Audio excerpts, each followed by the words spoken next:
Good morning, team. Coach Bo here. Today we're talking about words that make others feel inferior.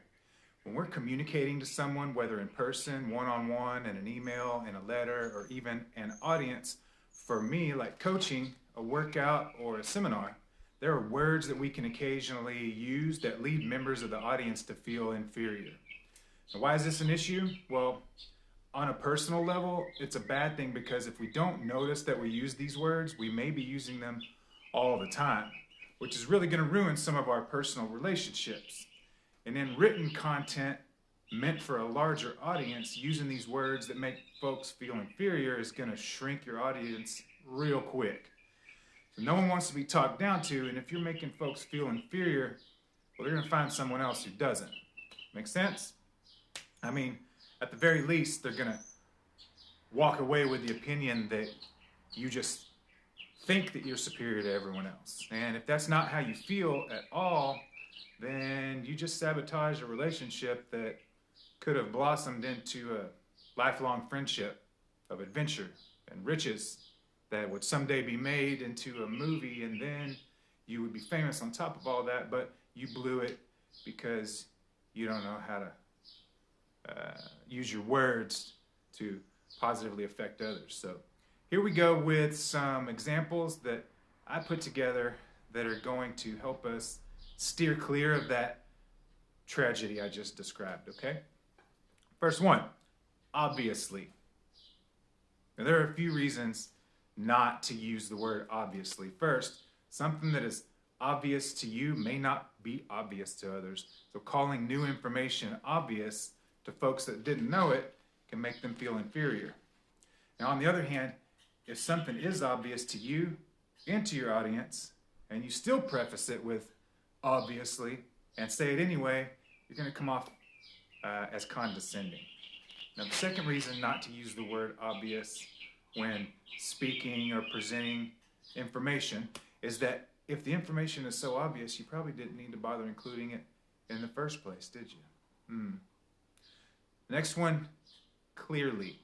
Now, this word is often used similarly to the word obviously, but where obviously is usually followed by facts, it seems like clearly is usually followed by some sort of opinion.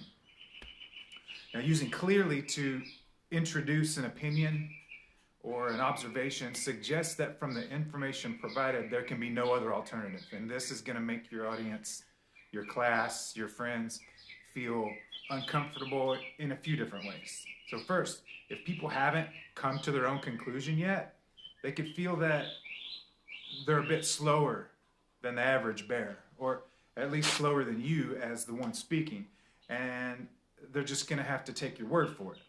Now, clearly implies that there is no other alternative conclusion from the given information, and if your audience had come up with a different conclusion, using the word clearly implies that they're wrong.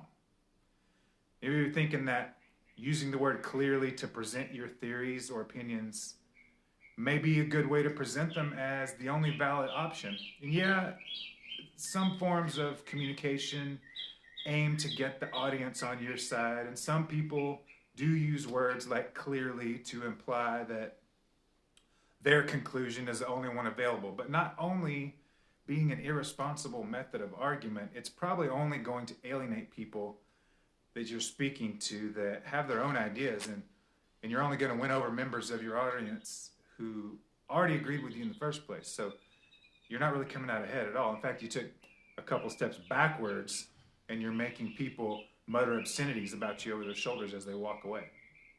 So what's next? Age signifiers. This one is usually for y'all who are writing and assume the age of your audience. And I see actual age signifiers most commonly in content targeted at youths. For example, it's like implying that your readers are of a certain age by calling them boys and girls.